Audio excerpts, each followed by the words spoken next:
Welcome to Of Courage and Righteousness, selections from the Apology of Socrates by Plato, Vegetarian, Part 2 of 2 on Words of Wisdom.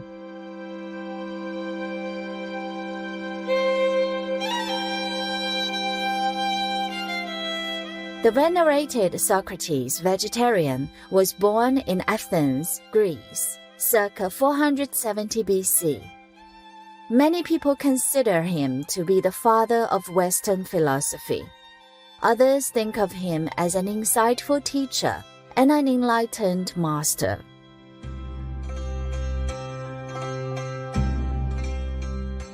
Socrates believed that an individual's main purpose on earth was to discover the truth. He stated that most people focus their lives around their families, careers, and social responsibilities, when in fact they should be concerned about the welfare of their souls. With compassion for all life, Socrates followed and promoted a vegetarian diet.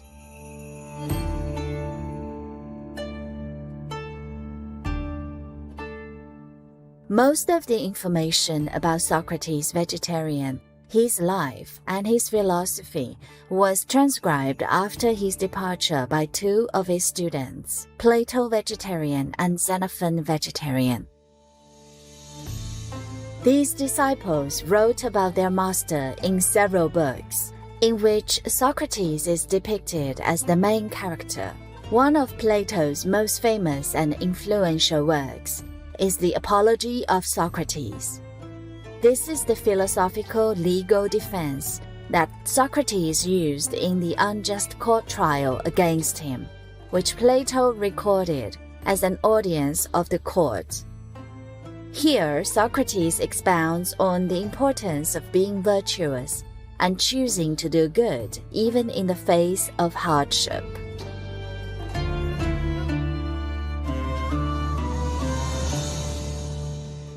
During a lecture in Costa Rica in 1989, Supreme Master Qinghai Vegan spoke of the sacrifices that the saints, including Socrates vegetarian, made to enlighten people and why they are the greatest peacemakers. All the saints in the past worked very hard to enlighten people, even though by doing so, they have to endure many kinds of criticism, misunderstanding, and hardship, sometimes even risking their lives, such as in the case of Jesus and Socrates. Also Buddha, many people wanted to kill him, also tried to blacken his name. But despite all of this difficulty, the saints always endure for the sake of people. The saints are the greatest peacemakers, the greatest politicians who always bring peace into the world, the king without any throne, because they don't need anything in this world. Let us continue with excerpts from Plato's The Apology of Socrates, where Socrates courageously chooses not to let his friends or children plead for his life, but defends himself with honor and reason.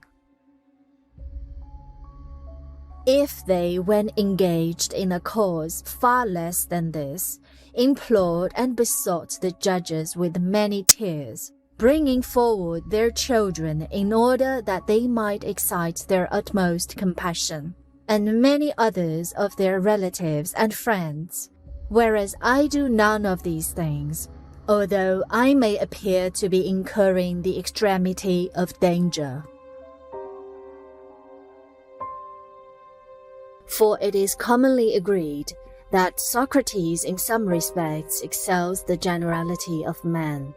If, then, those among you who appear to excel either in wisdom or fortitude, or any other virtue whatsoever, should act in such a manner as I have often seen some when they have been brought to trial, it would be shameful, who appearing indeed to be something, have conducted themselves in a surprising manner, as thinking they should suffer something dreadful by dying, and as if they would be immortal if you did not put them to death.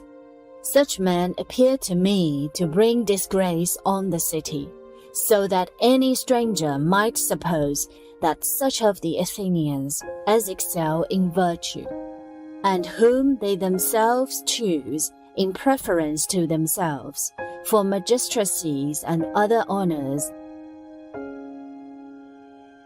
For these things, O Athenians, neither ought we to do who have attained to any height of reputation, nor should we do them, ought you to suffer us, but you should make this manifest, that you will much rather condemn them who introduce these piteous dramas and makes the city ridiculous, than him who quietly awaits your decision. But reputation apart, O Athenians, it does not appear to me to be right to entreat a judge, or to escape by entreaty, but one ought to inform and persuade him. For a judge does not sit for the purpose of administering justice out of favor, but that he may judge rightly, and he is sworn not to show favor to whom he pleases, but that he will decide according to the laws. It is, therefore, right that neither should we accustom you, nor should you accustom yourselves to violate your oaths, for in so doing, neither of us would act righteously.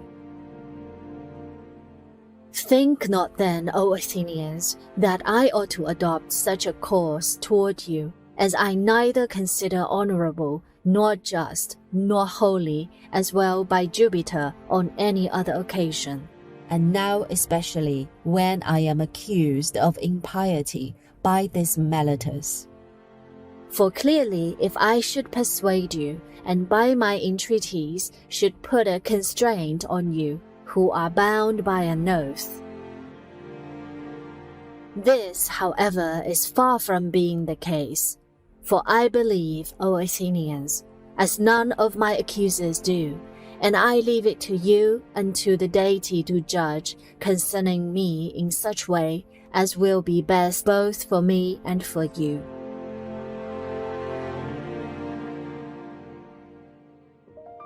Socrates here concludes his defense, and, the votes being taken, he is declared guilty by a majority of voices. He thereupon resumes his address. That I should not be grieved, O Athenians, at what has happened, namely, that you have condemned me, as well many other circumstances concur in bringing to pass. And moreover this, that what has not happened contrary to my expectation, but I much rather wonder at the number of votes on either side. For I did not expect that I should be condemned by so small a number, but by a large majority. But now, as it seems, if only 3 more votes had changed sides, I should have been acquitted. So far as Meletus is concerned, as it appears to me, I have been already acquitted. And not only have I been acquitted, but it is clear to everyone that had not Anytus and Lycon come forward to accuse me, he would have been fined 1,000 drachmas for not having obtained a 5th part of the votes. The man then awards me the penalty of death. Well, but what shall I, on my part, O Athenians, award myself?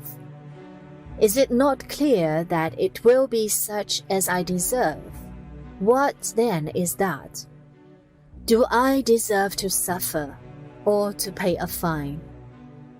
For that I have purposely during my life not remained quiet, but neglecting what most men seek after, money-making, domestic concerns, military command, popular oratory, and moreover all the magistracies, conspiracies, and cabals that are met with in the city, thinking that I was in reality too upright a man to be safe, if I took part in such things. I therefore did not apply myself to those pursuits, by attending to which I should have been of no service either to you or to myself. But in order to confer the greatest benefit on each of you privately, as I affirm, I thereupon applied myself to that object, endeavoring to persuade every one of you not to take any care of your own affairs before you had taken care of yourself, in what way you may become the best and wisest, nor of the affairs of the city before you took care of the city itself, and that you should attend to other things in the same manner. What treatment then do I deserve, seeing I am such a man? Some reward, O Athenians, if at least I am to be estimated according to my real deserts, and moreover such a reward as would be suitable to me. What, then, is suitable to a poor man, a benefactor, and who has need of leisure in order to give you good advice? There is nothing so suitable, O Athenians, as that such a man should be maintained in the Prytaneum. If therefore I must award a sentence according to my just deserts, I award this maintenance in the Prytaneum. For more information, please visit Gutenberg.org.